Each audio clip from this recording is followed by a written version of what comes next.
Dans la Stenzhals, on est page 26. Voilà. Qu'est-ce que vous faites pendant Pessah?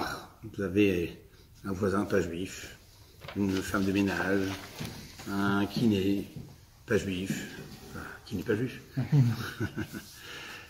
Voilà, toute personne qui n'est pas juive, toute personne qui n'est pas juive et qui rentre avec son pain. Voilà. Il est venu faire ses courses, voilà, la femme de ménage est venue, elle rentre avec son petit panier, sa bonne baguette, elle rentre chez vous.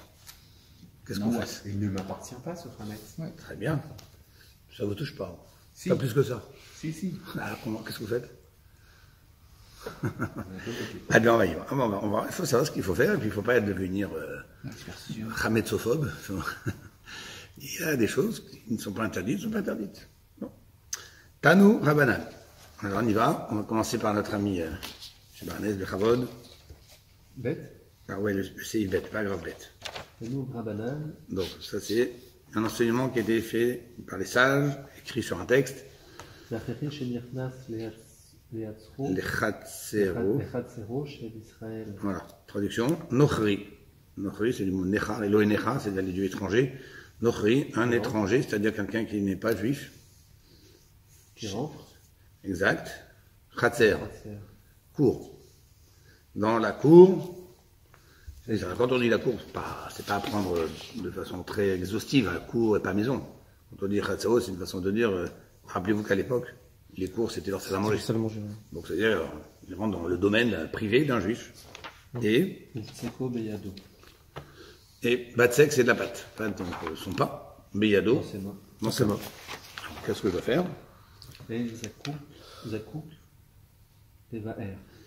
Alors, Zakouk, ça veut dire obligé, nécessaire. Donc, N c'est la négation. N Zakouk, il n'a pas une obligation. Levaer. Alors, Levaer, normalement, Bio Hametz, ça veut dire destruction. Il n'a pas l'obligation de le détruire.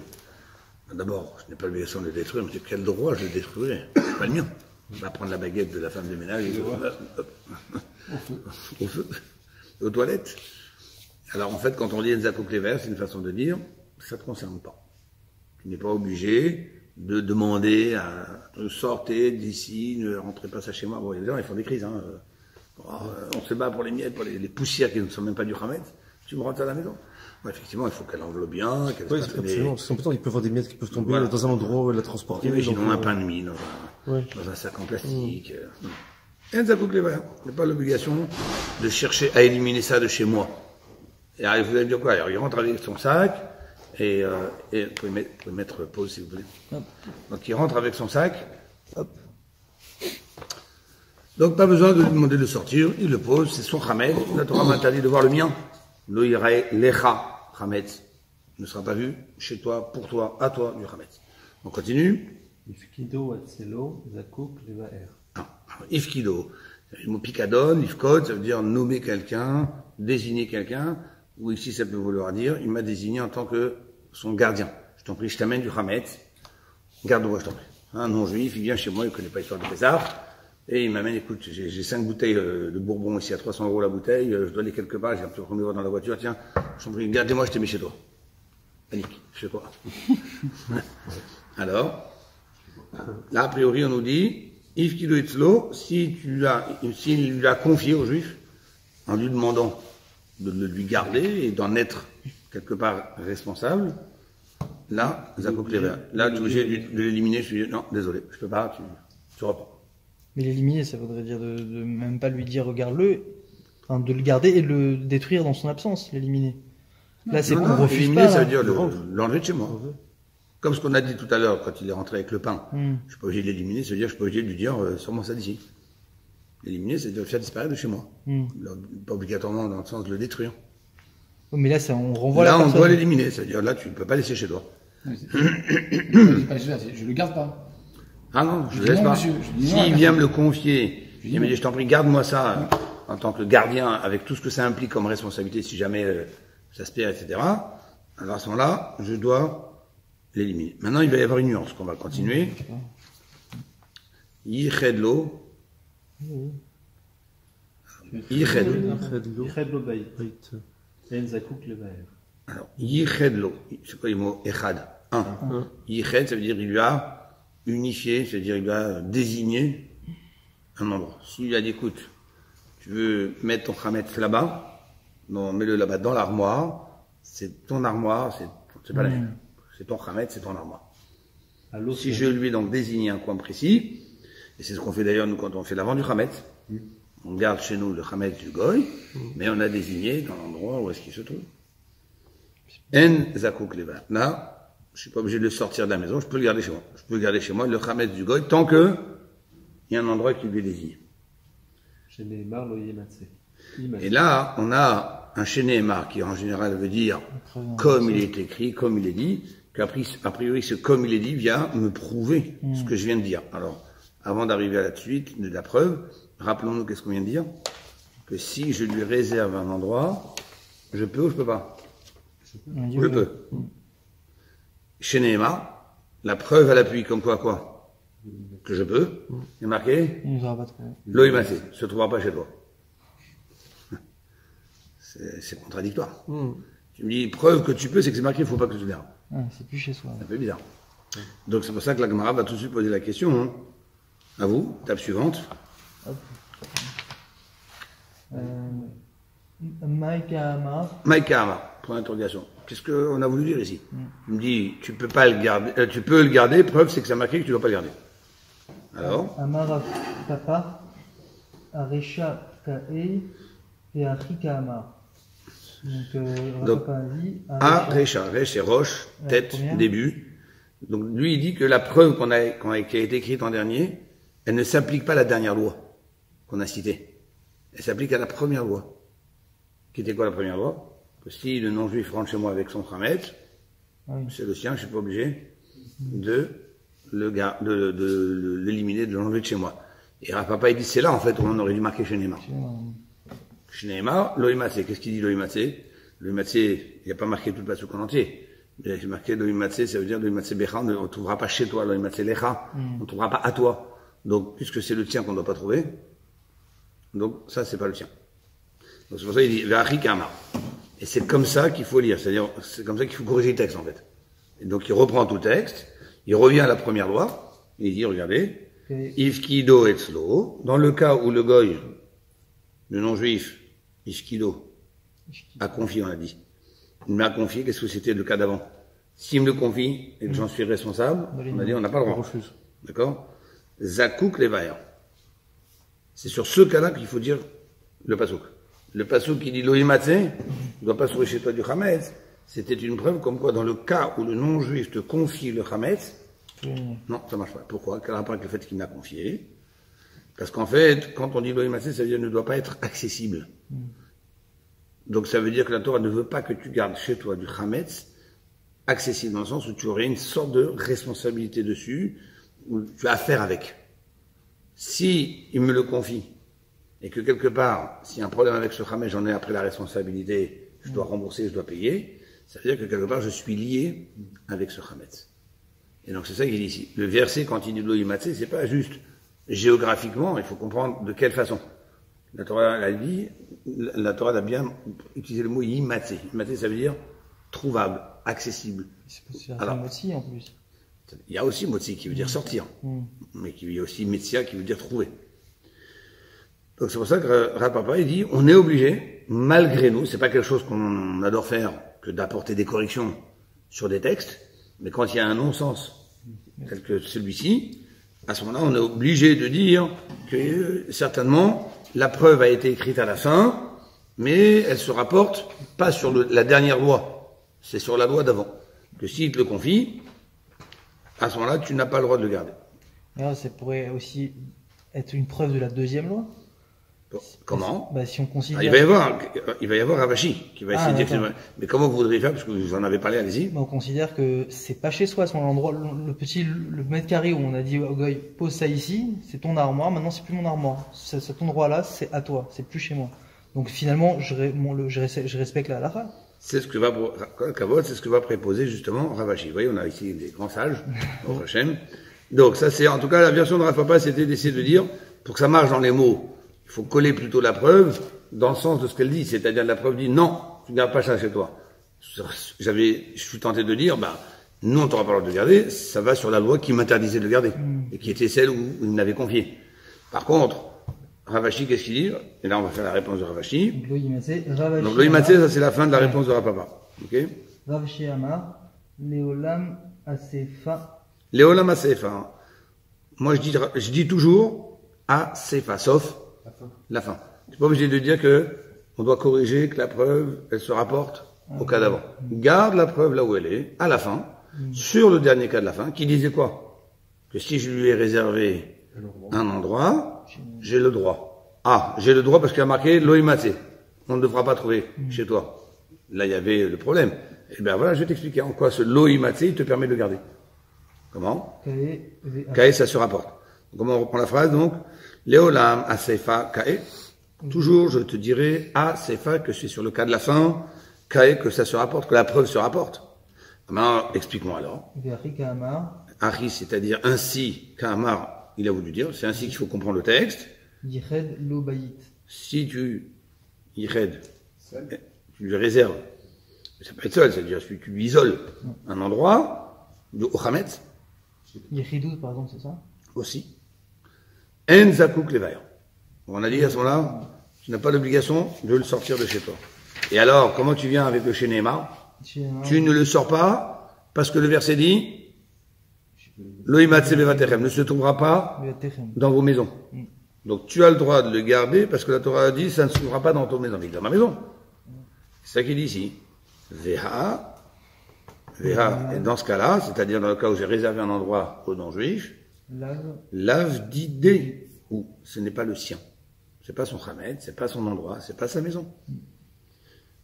Des nochri, car le non-juif, qui kamariel, lorsqu'il rentre, son chamet, il rentre déposer ou il veut reprendre, alors, lorsqu'il a fait rentrer ce chamet, et que moi je lui ai réservé l'endroit, les vétas d'idée, dans ça, les vétas des naves, c'est dans sa maison à lui, car Meriel qui fait rentrer le chamet, puisque je lui ai réservé l'endroit. Et ce qu'on fait aujourd'hui, quand on fait la vente à Réméré. Exactement, c'est pour ça qu'on dit quoi aussi, que le Rav, je lui donne pouvoir non seulement de vendre, mais les gens ne lisent pas souvent, de procéder à la vente de toutes sortes de rains, ainsi qu'à la location des lieux où ils se trouvent.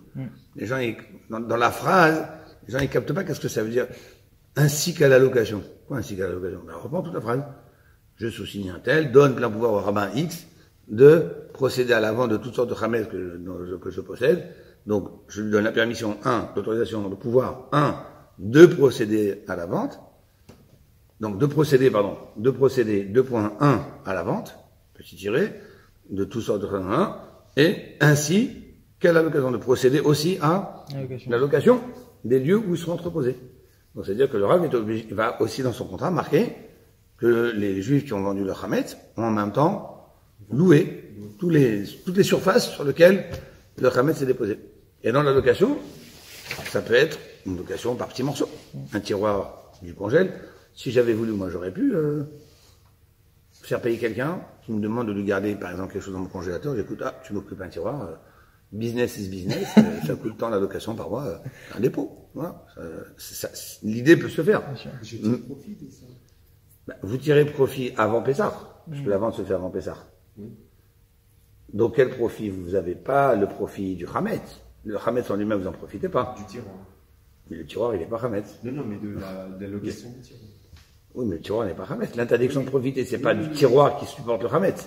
C'est de profiter du Hametz lui-même. Okay. Là, il a réservé il a réservé avant. L'endroit. Il était réservé avant Pessah. Ah oui, bien sûr. Ah oui, d'accord. Et même si c'est pendant Pessah. Mais c'est vrai que le cas, c'est. Parce qu'on a dit ici, Nirkna c'est Israël, avec son pain. On parle du problème, c'est que. Il fait le contrat sur place.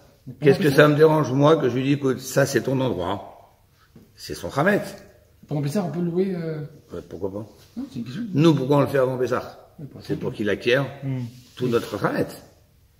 Le Hametz que je vais lui vendre avant Pessah, que je ne pourrais pas lui vendre pendant Pessah. Donc, pendant Pessah, je peux pas vendre le Hametz. Parce que là, en fait, n'oublions pas, on compare deux choses. On parle le goy qui vient déposer chez moi son Hametz, ça reste le sien, mais a-t-il le droit d'être présent chez moi? Et là, je parle avant Pessah, je vends mon Hametz, et pour que le non-juif puisse en même temps et acquérir mon Hametz à distance, et le laisser chez moi sans que ça s'appelle dans ma maison, je lui fais en même temps location de la surface sur laquelle le Hametz est déposé. Mais là, parce que j'ai besoin quoi ici? J'ai besoin de lui vendre mon Hametz. Donc pour que je puisse lui vendre, il faut que je lui fasse et la location de l'endroit, mais ça je pourrais pas le faire pendant Pessah. Parce que mon Hametz, pendant Pessah, je peux plus le vendre. Ah, je peux plus le vendre. Je peux plus le vendre. Il est à moi sans être à moi. C'est-à-dire, il est à moi, mais je n'ai aucun droit dessus. Donc si j'en suis propriétaire, mais je suis privé des droits dessus, je peux pas le vendre. Parce que pour pouvoir vendre quelque chose, il faut pouvoir vendre les pouvoirs que j'ai sur la chose. Mais vendre une chose sur laquelle j'ai zéro pouvoir, ça marche pas. On est encore considéré propriétaire. Oui, c'est le mien. C'est le mien, mais je n'ai pas la faculté de pouvoir en disposer. Mais je l'ai vendu. À rémunérer. Oui, mais si Pessah est arrivé et que je l'ai pas vendu, donc ce Hametz, c'est le mien. Je voudrais le vendre maintenant, pendant Pessah, on verra ça plus tard dans la Gemara, je ne peux pas. Trop tard. Pourquoi? Parce que ça reste le tien, mais comme la Torah t'a dit, un Hametz, ça se mange pas, ça se profite pas, ça, tu peux rien faire avec. Donc, comment je peux prétendre que je vends quelque chose sur lequel j'ai zéro pouvoir? Si ce n'est que simplement le fait que je suis le propriétaire. Donc, j'en reste le propriétaire, mais je peux pas le vendre. Donc, comment vous voulez que je ne fasse pas l'interdiction de posséder du Pessah du Hametz pendant Pessah? Sa solution, c'est de le brûler. Ou Le faire disparaître. mettre dans l'endroit qui est. La bouteille de Tu peux même pas l'abandonner. Non, le mettre dans l'endroit de. Ah, si tu as fait la vente. Oui. Non, mais moi, je pourrais pas faire la vente pendant Pessah. en fait. Oui, pendant que je trouve du ramage, je le remets là-bas. Parce que tu as fait la vente avant. Ah oui, la vente avant. N'oublions Oui, pas. bien sûr. Oui. Comme tu as fait la vente Ah oui. avant, tu as donc vendu tout le Hametz Ok. qui est chez toi. Ah Donc oui. tout Hametz qui est chez toi n'est plus à toi. Donc tu le remets dans l'armoire du non-juif. Ah, c'est encore de Mais dans le cas où j'ai pas fait la vente, je voudrais le faire maintenant. Je peux pas. Je peux pas maintenant vendre mon Hametz, c'est trop tard. Il n'est plus dans ma possession. Oui. Une bouteille de whisky, 20 ans. 20 ans d'âge, oui. Je la ouvre. J'en fais quoi? Mais vous avez fait la vente ou vous n'avez pas fait la vente? J'ai pas fait la. Si, j'ai fait la vente avant, mais je l'ai Ah pas ben, fait donc avant. c'est pas la vôtre? Pourquoi vous dites j'en fais quoi? C'est pas vous? C'est pas grave. C'est pas la vôtre, vous avez vendu tout le Hametz. Faut juste l'écarter pour ne pas oublier que c'est Pessah et, si jamais il y en a qui sont des fous d'alcool, ils pourraient peut-être en Pessah oublier, quoi. Donc, faudra la mettre de côté, bien signaler, attention, c'est pas à moi, c'est au goy. Ça oui, mais c'est pas à vous. Ce n'est pas à vous. Les gens, ils ont du mal à comprendre ça, parce que pour eux, dans l'esprit des gens, c'est tellement, ah, Pessah arrive, sortir haram, le Hametz, faut tout dégager, faut tout enlever. Hametz. Il y a des gens qui ne veulent pas vendre le Hametz. La vaisselle, j'ai pas. On va pas parler du problème de la vaisselle, mais il y en a qui veulent pas vendre du vrai Hametz. Ils disent, moi, j'enlève tout de la maison, je vends rien. Il y a des gens qui disent, non, je fais pas la vente, j'ai pas besoin. Ouais, c'est Bon, risqué, ce qui est ça. dommage, encore une fois, c'est que si jamais il y a un truc qui devrait échapper, c'est mort, ils vont être obligés de le Puis c'est une brûler. mitzvah, non? Ça fait partie de la mitzvah aussi de vendre. Alors, non, c'est pas une mitzvah de vendre. La vente, c'est un moyen, moyen quoi. de réaliser la mitzvah de ne pas en avoir.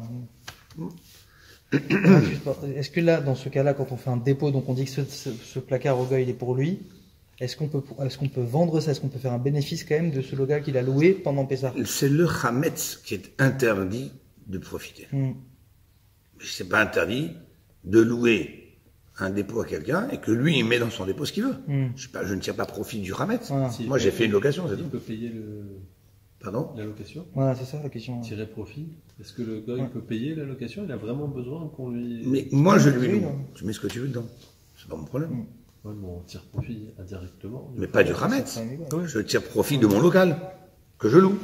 Là, la question elle se pose parce que c'est un cas de force majeure. On est Non. embêté de voir le gars arriver avec son Non, non, Hametz. pas du tout. Non. Si un gars, il vient et me dit que tu peux me mettre ton hangar, parce que je voudrais déposer des tonneaux de Du bière. blé. Ou du tonneau de bière. On va dire du blé à la rigueur, c'est pas juste le Hametz, aussi avec de l'eau. Mais des tonneaux de bière. Peu importe ce que tu veux déposer dedans. Moi, je te fais la location, je te connais plus. T'es chez toi. Qu'est-ce que ça va changer si je lui loue pendant Pessah, avant Pessah? Moi, je ne sais pas ce qu'il fait dedans. Et ça m'intéresse pas et ça ne me regarde pas et je ne suis pas concerné. Quand on le sait. Mais même si vous le savez, vous tirez profit du bien que vous possédez à un hangar, que vous louez. Que le goy fasse ce qu'il veut avec, c'est du Hametz, c'est son problème. Moi, je suis pas concerné. Je ne tire pas profit du Hametz, encore une fois. Je tire profit d'un bien que je possède et que je loue. Et ce qu'on fait aujourd'hui, quand justement on dit à un rave, tel rave, voilà, le pouvoir pour vendre ou louer, etc. Est-ce que ça, quand on trouve finalement un goy qui veut jouer le jeu de faire ça, est-ce que le goy il paye cette prestation-là ou Bien c'est sûr. vraiment- Donc là, quand vous allez, vous voyez un Quand goy le faire rave ça, va s'asseoir avec le goy, il y a tout un contrat avec de l'argent. et le etc. goy il paye ça. Oui. Alors c'est Et là, il paye. un service qu'il nous rend, le rave. Mais tant mieux si nous on se service d'accepter de nous acheter notre Hametz, pourquoi pas? Donc il l'achète symboliquement 1 euro ou il vraiment il Non, achète non, quelque il y a un chose? vrai contrat, avec un engagement, il paye une partie, et que si jamais il paye pas le reste, il attend 2 jours pour payer le reste, etc. Enfin, Mais c'est un quoi contrat l'intérêt très du spécial. goy ici? C'est de nous rendre service. Et il est prêt à payer pour ça? Bah, on lui rembourse après. On le rembourse après cette somme-là? Ah oui, parce qu'on le rachète. Après, on rachète, il rachète le Ah Hametz. oui, d'accord. Oui, donc c'est pas vraiment le cas effectivement de, comme tu dis, force majeure, ça y a un vrai besoin du goy ici qui vient là dans ce cas qu'on voit dans la Gemara. Il a vraiment besoin de ça, donc là on pourrait le faire payer. Là c'est quand même un jeu d'une transaction. Mais la Torah ne m'a pas interdit de faire des transactions. Oui. La Torah veut que je ne sois pas propriétaire pendant 8 jours, enfin 7 jours d'après la Torah, de Hametz. La méthode par laquelle j'interviens pour ne pas être propriétaire pendant cette période, même si je sais qu'après les 8 jours, je vais le racheter, chez les gens ils disent ouais tu vends mais tu sais que tu vas le récupérer, ça c'est pas une vraie vente. Pas du tout, c'est une vraie vente. C'est pour ça que quand je signe le papier, je fais pas ça, bon c'est symbolique. Non, on fait pas ça symbolique. Donc il faut bien que les gens vous décidez que ce Hametz n'est plus à vous. Si le gars il vient taper chez vous pour vous dire je veux le Hametz, c'est dans tel placard, j'ai vu c'est marqué dans le contrat, vous pouvez rien dire. Mais il devra payer de toute façon, parce que je l'ai vendu. Mais vous n'avez rien à dire. Dégage ici. Ah bon, alors, tu m'as pas fait une vraie vente alors. Il faut que ce soit vraiment avec une décision, c'est sérieux. Les gens ils pensent que c'est symbolique, c'est pas symbolique. Et dans le contrat qu'on fait, le contrat type aujourd'hui que Laura fait. Attends, il y a une nous ce somme. qu'on donne, le petit bout de papier, c'est juste le pouvoir qu'on Ouais, donne. bien sûr. Voilà. Et vous, le après, contrat il comment- fait 3-4 pages. Avec tous les cas de figure, le machin, Ouais. etc. bien sûr. Le fait, les gens ils pensent que. C'est-à-dire qu'il n'y a pas de kavana. Si on s'est pas posé. Ça veut dire- Si on s'est pas penché dessus, on passe à côté. On passe à côté, mais à partir du moment où quelqu'un il a posé sa signature, il sait ce que ça veut dire poser une signature. Et lui s'engage pour ceux qui Oui, n'ont oui. pas pensé. Et juste, pardon, aujourd'hui, il y a une somme prédéfinie dans ce contrat qui fait plusieurs pages avec le goy, tous les Pessars? Je connais pas par cœur le contrat, il est assez long, assez complexe pour tous les cas de figure pour les gens qui ont une maison secondaire dans un pays avec un décalage horaire, à partir de que là ça prend la vente, Ouais. après le machin, tout ça, c'est c'est prévu, donc complexe, c'est ouais. assez complexe. Et pardon, juste dans les 2 cas qu'on a vus aussi, il y a quand même un moment où, avant, quand le gars il rentre comme ça, le premier cas on a dit, on refuse. Je lui ai mis le deuxième cas on a dit, d'accord, t'acceptes, mais tu lui donnes un Non, le droit. premier cas c'était, il rentre avec son panier, Je lui dis non. non, on a dit c'est pas mon problème. Lui c'est son panier, Ah oui, oui. c'est son Hametz. Le seul problème c'est s'il me le confie. Voilà, c'est ça. Et que là, à ce moment-là, j'ai une responsabilité dessus, d'avoir la responsabilité sur quelque chose, je veux dire que j'ai déjà une main dessus. Voilà.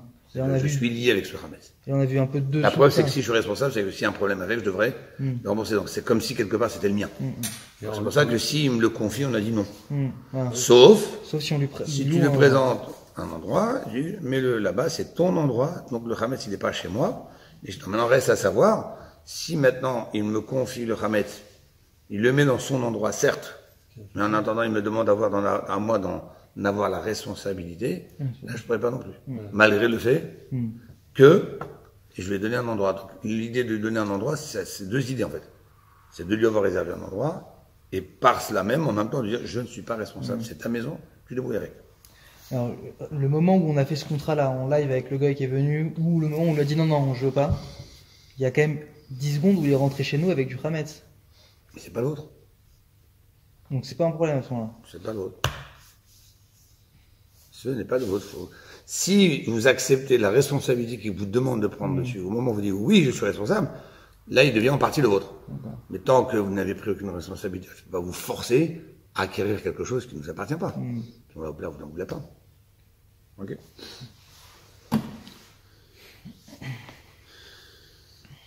Bien. Alors maintenant, d'après toute cette étude qu'on vient de faire, qu'est-ce qu'on peut ressortir? Vous savez, toujours la Gemara qui va chercher au fond les déductions législatives qu'on peut faire de ce texte, etc. Donc d'après ce qu'on vient de comprendre, c'est le fait de lui avoir alloué un endroit, que ce soit payant, gratuit, on ne regarde pas dans le fait est-ce qu'il est obligé de payer ou pas pour la location. Ça peut être que je peux moi demander, je peux louer à quelqu'un ma maison, enfin une maison, gratuitement, je rends service. Ça peut être un ami, ça peut être quelque chose, écoute, t'es chez toi. Tu me payes pas de loyer, mais c'est pas parce qu'il me paye pas de loyer que moi j'ai le droit de rentrer quand je vais chez lui. Parce que le moment où je lui fais un contrat que c'est sa maison, il me paye pas de loyer, c'est cadeau, je te fais cadeau du loyer, mais c'est chez lui. Si je rentre chez lui, il peut m'emmener au tribunal en me disant, qu'on appelle ça en français, intrusion, violation de domicile. Oui, c'est chez lui. Donc c'est pas lié avec le fait qu'il paye ou il paye pas. C'est le fait qu'on s'est mis d'accord que je lui laisse l'utilisation de cet endroit-là. Même si j'ai rien à payer. pour ça que quand on signe les contrats de vente, on paye rien, nous. Ou lui ne nous donne rien à ce moment-là. Parce que la location, c'est juste un titre gratuit pour qu'il puisse devenir propriétaire du Hametz à distance. Alors maintenant, dans l'idée, ça veut dire qu'à partir du moment où j'ai loué un endroit de chez moi à un goy, un non-juif, il fait ce qu'il veut dedans, il met tout le Hametz qu'il a envie dedans. Moi, ça s'appelle pas que ça se retrouve dans ma maison. Ah, la Torah a dit, faut pas que ça se trouve dans vos maisons. D'accord, c'est pas ma maison ici. Cette petite surface carrée, elle est au non-juif. On est d'accord? Grâce à quoi, encore une fois? Grâce au fait que je lui ai loué, payant, pas payant, ou alloué. On va dire, alloué, ça peut être aussi sans argent. Je lui ai réservé cet endroit, c'est pour toi.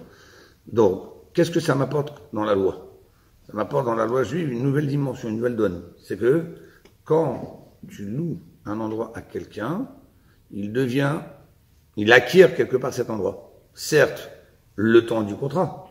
Il ne devient pas un propriétaire qui peut vendre cet endroit-là. Mais en attendant, par la location de cet endroit, par le fait que je lui réserve cet endroit, lui, il acquiert l'endroit, cet endroit est entièrement à lui. C'est ce qui est ressorti. C'est pour ça qu'il peut laisser là-bas son Hametz. Alors, cette notion, la Gemara va la faire ressortir et la discuter. Regardez comment la Gemara prépose ça. Les Memra, ce qui voudrait dire, ce serait pour dire, donc ce qu'on a appris viendrait nous amener à dire, tout ça de façon un peu étonnante, des srirut kanya, que la srirut, le fait de louer un endroit, ou à louer un endroit, kanya, kinyan, fait acquérir l'endroit à la personne, de façon à ce que moi je n'ai plus aucun rapport avec cet endroit-là. C'est bien ce qu'on a dit, et c'est pour ça qu'on a autorisé le non-juif à laisser le Hametz dans cet endroit-là. Ça ne s'appelle plus chez moi. Ça ne s'appelle plus Batechem. C'est son baït à lui. C'est bien ce que tu m'as dit. Donc, encore une fois, là, on fait ressortir la loi qui en découle. Mais, Vehatnan. Et voilà, il y a une Mishnah qui dit, alors, qu'est-ce que dit la Mishnah? Et on va voir en quoi cette Mishnah est gênante. Av bamakob shamru li ashkir. Yaskir. Yaskir. Donc, Lo levet dida amru. Ira. Dira, les bêtes. Dira amru. Mi pene chez Machnisin. Letocho. Avoda zara. Bon. On va traduire. Af bamakom. Même, makom, c'est quoi makom? Endroit. Donc, même dans les endroits, c'est-à-dire, dans les pays ou parce qu'en fait, d'après la Torah, vu l'importance de faire en sorte de peupler la terre d'Israël par le peuple juif, c'est une mise à la Torah, de Vishaftem, vous vous installerez en Eretz Israël, vous ferez qu'en Eretz Israël en sorte que ce soit une terre habitable. Et donc, c'est pour ça que dans les lois, par exemple, de vente, si je vends un terrain, je possède d'un champ, je le vends à quelqu'un. Si je le vends à quelqu'un, j'ai des priorités. Si j'ai un voisin qui a une limite, qui nous sépare, mon champ de son champ, et que lui est intéressé d'acheter mon champ, il est prioritaire sur n'importe quelle personne. Même sur ma famille, même sur mes amis. Tellement je parle de vente. Si je fais un cadeau, je fais un cadeau à qui je veux. Je ne suis pas obligé de faire cadeau à lui sous prétexte que il y a une limite. Mais si je vends, et que lui il est prêt à payer le prix, il a préemption totale. Même si c'est un rave qui veut m'acheter sur mon terrain, même si c'est quelqu'un de qui j'ai un immense respect, il est prioritaire. Ça, c'est le top de la priorité. Après, si c'est pas quelqu'un qui a une limite avec moi, c'est un ami, c'est de la famille, c'est un Talmid Chacham, là, il y a des niveaux de priorité. Mais lui, de toute façon, il dépasse tout. Maintenant, ça marche uniquement dans le cas où il veut acheter pour continuer son exploitation, pour étendre. Lui aussi, il avait un champ, et il veut étendre son exploitation, il va avoir tout réuni, ses outils, ses ouvriers, tout est... Donc, la Torah dit, il faut être quelqu'un de droit, réglo. Regarde, imagine, toi tu veux pas lui vendre, lui c'est une opportunité, c'est juste à côté, il veut s'étendre, il veut s'agrandir.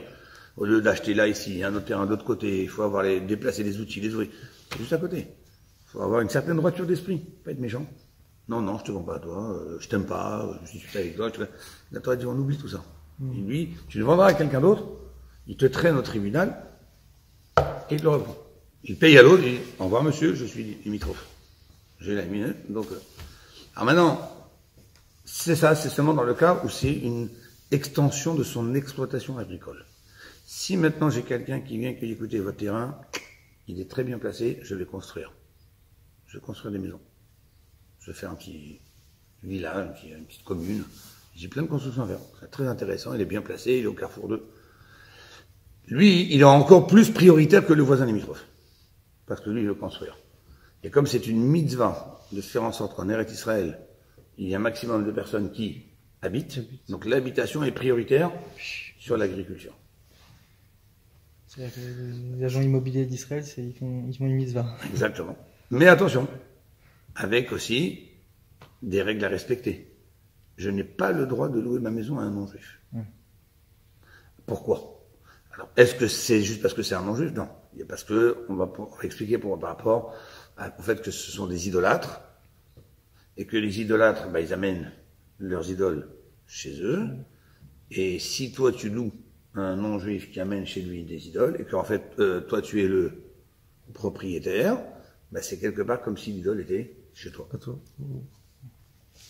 Ça, il dit, en Israël, pas le droit de louer. Rien, même pas un hangar. Ça, il dit, et même dans les endroits, comme chez Ambrou et Askir, et même pour les endroits, c'est-à-dire en dehors d'Israël, où là, les Chachamim, ils ont dit, là, tu peux louer. Ambrou, ils ont dit, les Askir, tu peux louer. L'eau, les bêtes dira. Tu peux louer, mais pas pour une demeure. Pas pour y habiter. Bêtes dira, c'est-à-dire une demeure, habitation.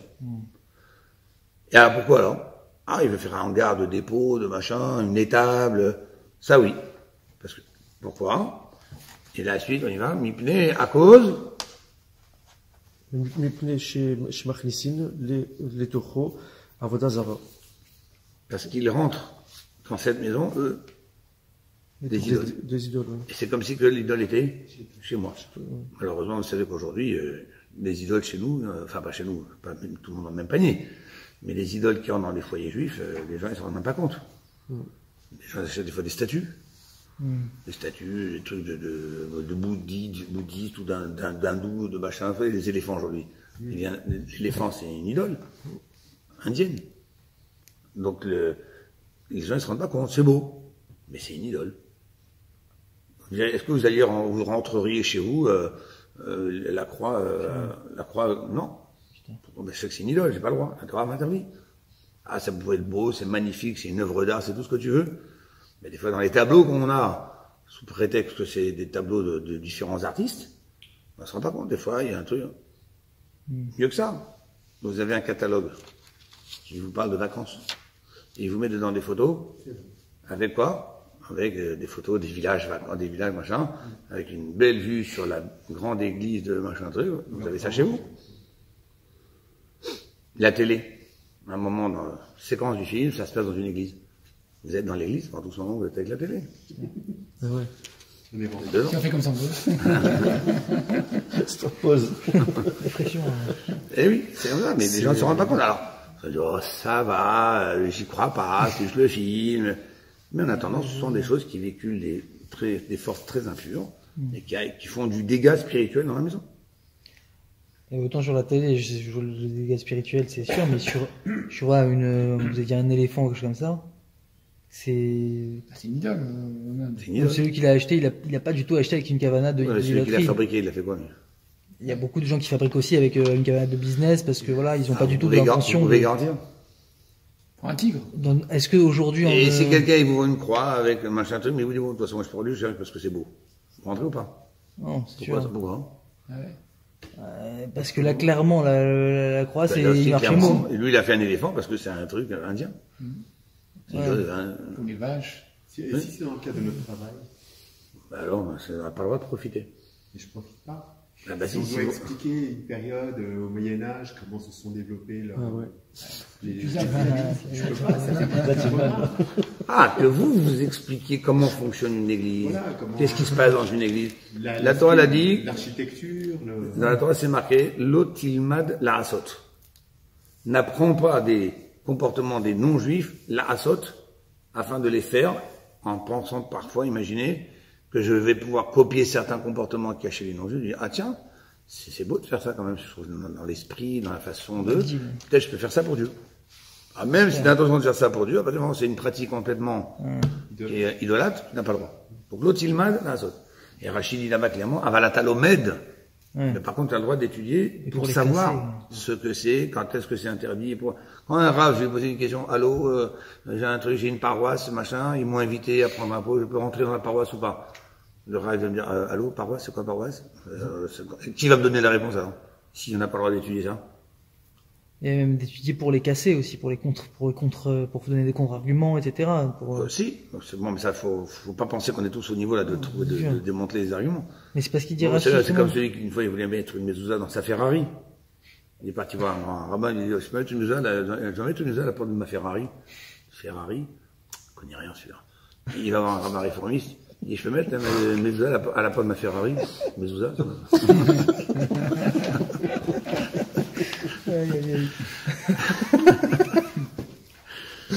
Bon, en attendant, je veux dire, les gens ne réalisent pas tout ce qu'il y a derrière. Encore une fois, imaginez quelqu'un, il vient, il tape chez vous à la porte, il dit, écoutez, monsieur, je suis prêt à vous donner 100 € tout de suite. Vous acceptez que je rentre cette photo, une idole, chez vous, je la laisse chez vous, voilà. Allez, 5 minutes. Juste, je la laisse chez vous, là. Voilà. Vous acceptez, vous marchez pas? Non, on y marche chez moi plutôt. On marche pas. Bon. Mais pourquoi? Parce que là, vous allez réaliser le problème. Et vous allez, oui, mais là, c'est exprès, parce qu'il veut, parce que, en attendant, c'est comme ça, c'est chiant. Bon, bref, on revient, on ferme la parenthèse. Donc, là où les sages ont permis, c'est-à-dire, en Israël, j'ai pas le droit de louer, parce que, encore une fois, ça fait partie de la mitzvah de faire en sorte de faire qu'il y ait un maximum d'habitants juifs en Israël. C'est la mitzvah là, toi. Parce que le rabbi était tellement remonté en colère quand dans les accords de paix, on était en train de discuter, de rendre des territoires, des machins, etc. Un millimètre carré, on va pas donner. Il y a une maison qui a Marqué en flambé, Shulchan Aruch clairement que si les non-juifs ils viennent faire la guerre, rien que pour nous demander, nous exiger de la paille, pas même pas qu'ils veulent nous vider d'Israël, ils veulent simplement nous imposer qu'on leur donne de la paille, eh bien, en Shabbat, on prend les armes et on va se battre contre eux. Pour dire qu'à tel point, on doit respecter toute l'intégrité des Eretz Israël et qu'il n'y a pas un pouvoir étranger. Encore une fois, si c'est dans nos moyens. Mais une fois que c'est entre nos mains, sous prétexte de pseudo-paix, on va aller, nous, tradition, donner ça, on va se séparer de cette Eretz Israël. Et récemment, il y a une maison qui est limitrophe avec des territoires, ce qu'ils appellent territoires occupés, et voilà. Et Pas encore libéré. Ouais, c'est ça. Qui a pas encore, le prix a flambé. C'était une maison qui coûtait 300 000 € ou dollars, et elle est montée à 10 millions de dollars. Et parce que, apparemment, il y a peut-être quelqu'un qui est de mauvaise foi dans l'histoire, parce qu'il a fait exprès de flamber les prix entre les Juifs et les Palestiniens. Et les Palestiniens, ils lèvent des fonds, etc., en interne pour acheter, j'enverrai l'article, c'est terrible, parce que je crois que la personne qui est propriétaire, c'est quand même quelqu'un de juif, quoi. Qui fait flamber les prix. Et lui, il est vendeur. Et lui, il serait vendeur. Mais en tout cas, il a fait monter les prix pour moi et ça fait polémique. Il a monté à 10 millions de dollars, apparemment. Une petite maison comme ça. Ouais, ben, c'est comme à l'époque, en Amérique, dans les Far West, là-bas, ils avaient fait une campagne pour, ils payaient pour débarrasser des rats. Ils disaient quand même des rats, on les paye par chaque rat qu'il y a, on les paye. Il y en a qui, dans le souterrain, des élevages de rats pour aller c'est comme ça qui. C'est toujours malheureusement ceux qui vont, voilà, regarder juste le bout de leur nez.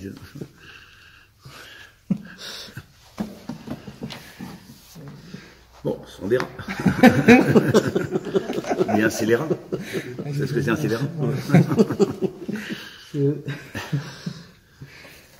Donc, en Israël, j'ai pas le droit. Parce que c'est, voilà, à court terme, à long terme, c'est, encore une fois, pour l'habitation des Eretz Israël, j'ai pas le droit. Maintenant, il y a des endroits où je n'ai pas la mitzvah de faire en sorte que cet endroit soit habité. Que les gens veuillent y habiter, qu'ils y habitent. Mais c'est pas moi qui ai, en tant que juif, la mitzvah de faire que en Syrie, dans certains endroits qui ne sont pas en Babylonie, enfin, ce qui recouvre à l'Irak ou n'importe quoi, c'est pas de mitzvah aujourd'hui de faire que là-bas soit habité. Ils se débrouillent. Mais imaginons que quelqu'un possède là-bas une maison et qu'un non-juif veut lui louer. Donc c'est pour ça qu'on dit ici, même dans les endroits chez Amrou et Askir, on a dit oui, tu peux effectivement louer. Je vais pas tout mettre 2 ans. L'eau les bêtes dira. Tu loues, mais pas pour qu'ils y habitent. Pourquoi? Parce qu'on a dit, chez Martissim le Torah parce qu'ils y rentrent les idoles. Bon, maintenant, il faudrait savoir si quelqu'un il a des biens immobiliers en France. Il a plus le droit de louer, alors? est-ce qu'on va dire aujourd'hui que tous les gens, tous les Français sont idolâtres? Les chrétiens, il y a marloquette, quoi. Alors, des catholiques. Des catholiques, bien catholiques. Est-ce que Ouais, si je décèle que la personne qui vient, elle a serait une belle croix, moi je suis un catholique très croyant, et d'ailleurs vous allez voir la maison, je vais vous la... Est-ce que à ce moment-là, je devrais, moi, ne pas louer? Désolé, je peux pas vous louer. Vous posez une question, là, donc c'est-à-dire que c'est pas évident que C'est ce non. qu'on dit ici. Parce que la lacha, elle est comme ça. Donc, encore une fois, mais simplement, nous, on ramène une idée ici. Quelle idée? Tu loues un endroit, tu loues ton bien, pas pour y habiter, parce qu'il va y rentrer dans l'Avodazara. Mais qu'est-ce que ça me dérange qu'il est dans l'Avodazara? Qu'est-ce qu'on vient de dire pour le Hametz? Je lui loue, qu'est-ce qu'il met là-bas? Ce qu'il veut. C'est pas chez moi. Alors pourquoi pour l'Avodazara? Ah non, tu veux pas louer parce que quand tu vas le louer, il va... mais c'est pas chez moi. Oui, non, Alors pourquoi pour l'Avodazara ça reste chez moi? Et pour le Hametz, tu dis j'ai le droit, c'est pas chez moi. Donc vous avez compris la question? Les membres, ça voudrait donc dire que louer fait acquisition au loueur, enfin au locataire, pardon, de tout l'endroit, c'est chez lui. La preuve, c'est que tu m'as dit dans le Hametz, si tu lui as loué, c'est chez lui. C'est ça que je veux dire? Il devient entièrement, en tout cas, propriétaire par location de cet endroit-là. Moi, j'ai plus rien à faire avec, alors, en tant que propriétaire. Ah, pourquoi dans la Vodazara, tu me dis non? La question est claire. Donc c'est pour ça que on termine la question. Ve'i salka da'atar. Ve'i et si salka da'atar. Ça te montrait à l'esprit. C'est-à-dire, si ton idée c'était, comme tu m'as dit avant, des srirout socher, que la location kanya fait acquérir à l'autre entièrement l'endroit, c'est chez lui. Qui lorsqu'il va rentrer, c'est quand l'idolâtre va rentrer dans la maison avec ses idoles, de ça que tu m'as dit, il faut pas. A priori, quand il rentre, les bêtés des nafshé, car il rentre dans sa maison, comme ce que tu m'as dit pour le Hametz. Alors, réponse? Et là, qu'est-ce qu'elle répond la Gemara? C'est Yitzhak qui va faire la réponse. Shané. Alors, Shané, ça veut dire que c'est différent. Acha, ça veut dire ici. Shan et Acha, c'est différent dans le cas de l'idolâtrie et du Hametz. Pourquoi? Parce que regarde dans le Hametz, quel mot la Torah a utilisé pour t'interdire d'en avoir chez toi? Il dit des afké. Rachamana bishon lo limatse. Mi shematsu beyadecha. Yatsaze sheeno Matsui beyadecha. Alors, on y va, on traduit. Shan et Acha, c'est différent pour le Hametz. Pourquoi? Parce que des afké rachamana, la Torah a exprimé, sous-entendu l'interdiction d'en avoir, a exprimé bilshon lo yimatse. Dans un langage détourné dans lequel la Torah ne te dit pas lo lecha. Tu n'auras pas. Lo yimatse. On ne se trouvera pas dans vos maisons. Pourquoi ce détour de langage comme ça? Ne se trouvera pas. Et alors, du fait que la Torah a pris un langage un peu détourné, c'est pour m'apprendre que il ne doit pas se trouver chez moi, c'est-à-dire ne doit pas être chez moi un Hametz trouvable. Trouvable, ça veut dire accessible. Lo yimatse becha ne sera pas accessible chez toi. Bevatechem dans vos maisons. Lo yimatse bevatechem. Mi shematsui beyadecha. Je t'exclus d'avoir chez toi un Hametz accessible, disponible, dans lequel tu as une part de responsabilité, dans lequel tu te sens concerné. Donc, yatzazé, ça exclut celui chez Eno Matsui beyadecha, qui n'est pas accessible à ta main. C'est-à-dire, moi je dis aux non-juifs, tiens ici, c'est ton endroit, je n'ai aucune part de responsabilité, j'ai même pas le droit d'y toucher. Donc ça s'appelle un Hametz qui n'est pas accessible, qui n'est pas Matsui.